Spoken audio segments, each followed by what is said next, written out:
Hey guys, Cyborg here. I'm here today to kind of show you a video of how I plan on budgeting the trip. I've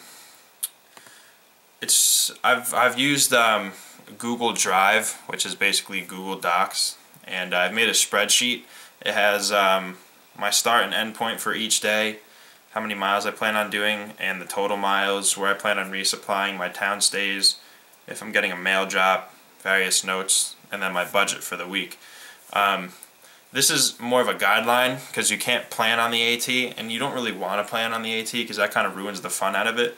But I'm hiking it in 4.5 months due to keep the cost lower, and I need to get back to work because they're holding my spot for me. So I kind of want to have a guideline, not exactly a plan, so I can follow it, not to a T, but try to keep up with it, so this way I can finish on time. And also, it helps me keep my budget in check too. So I'm going to explain it to you, what it's all about, how I'm doing it, how I'm planning, or how I'm kind of planning it, and then I'm going to post a link in the bottom description of the video so you can see, so you can actually see the spreadsheet and see what I'm doing. It's not complete. It's like a little over halfway. I think I have up to Massachusetts maybe complete.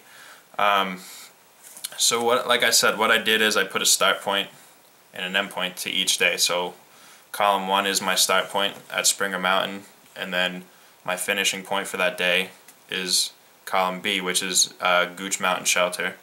And I'm using all this reference, all the mileage and everything on this is reference to AWOL's guide. I'm not exactly sure if the 2013 Thru Hiker's Companion is the same, but it's all using AWOL's guide. So that's a 15.8 mile day from Springer Mountain to Gooch Mountain Shelter. Then the next day I have Gooch Mountain Shelter to Swaim Gap, and that's just like a designated campsite. That's mile 34.6, so that's an 18.8 mile day.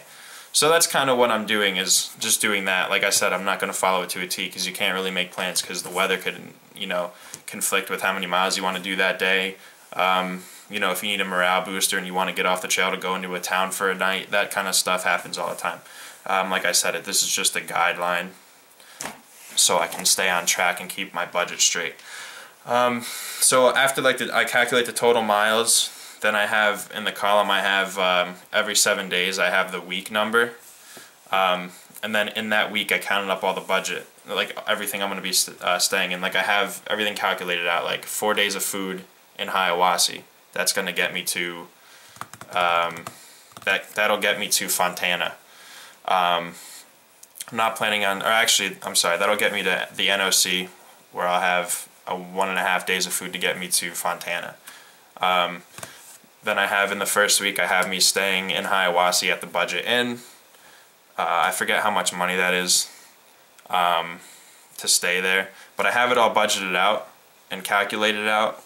So because the actual prices are in the AWOL guide, so I've been using that to calculate everything. For 4 days of food, let's see my notes. For 4 days of food, I gave myself $30, and for 3 days of food, I gave myself $20, and then it goes down from there. That's just what I've spent last year on the trail. And then as I get farther north, basically across the Mason-Dixon line, the prices go up for hotels, for everything, for food. Stuff starts to go up slowly.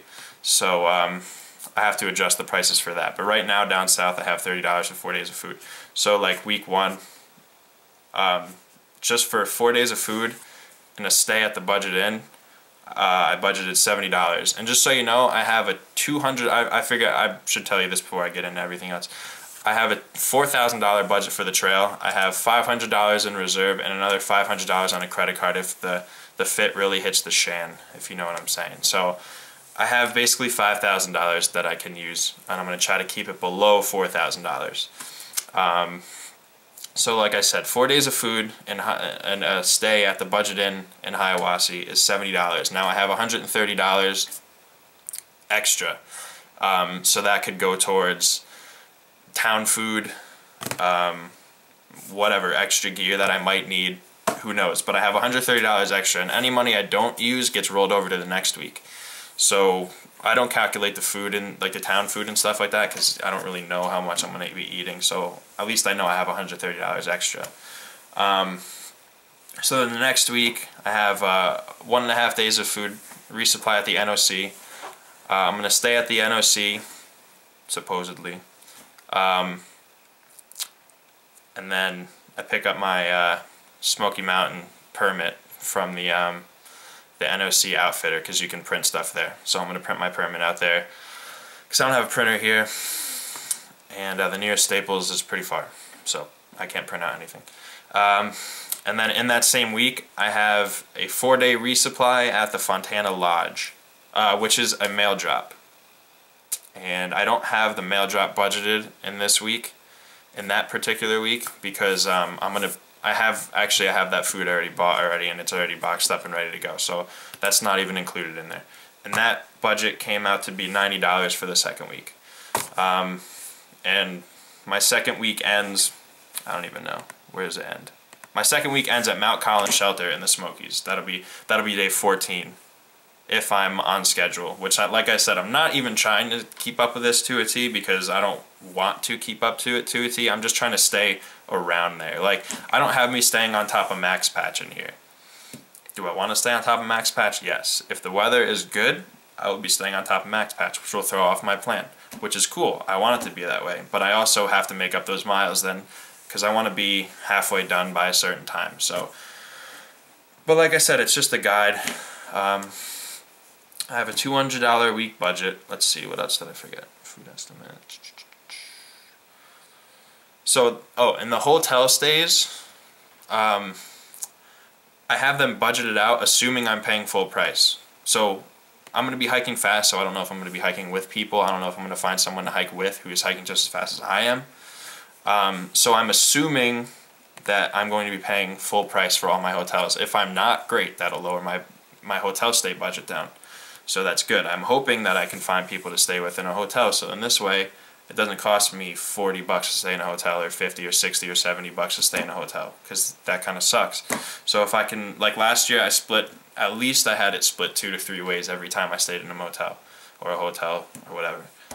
So that's just assuming I'm paying full price for a hotel. So who knows? My first week's budget, it's $70 right now, assuming I'm paying full price for the budget in. It could be down to 50 bucks. It could be down to 40 bucks. Who knows? So, but I have it I have it budgeted out to the max, just in case. So like I said, $4,000. People ask all the time what your budget should be, or how much you should bring. $4,000. I would say $4,000 minimum. $5,000, $6,000 on the high side, but $4,000 to $6,000 is what I would have, because you're gonna stay in, despite what you say, you're gonna stay in motels, hotels, hostels. So you're gonna do it because you're gonna need those pick-me-up days when it's been raining for 4 days. You want to get dry, you want to do laundry, you want a hot meal, this and that. It's gonna happen. People say you can hike the trail for 1,500. Yes, you can hike the trail for 1,500. Could you hike it comfortably? No.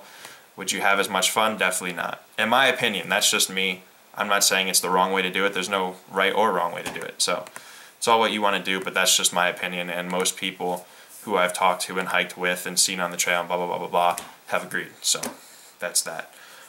Let me just check my notes. Let me make sure that's all I have to say.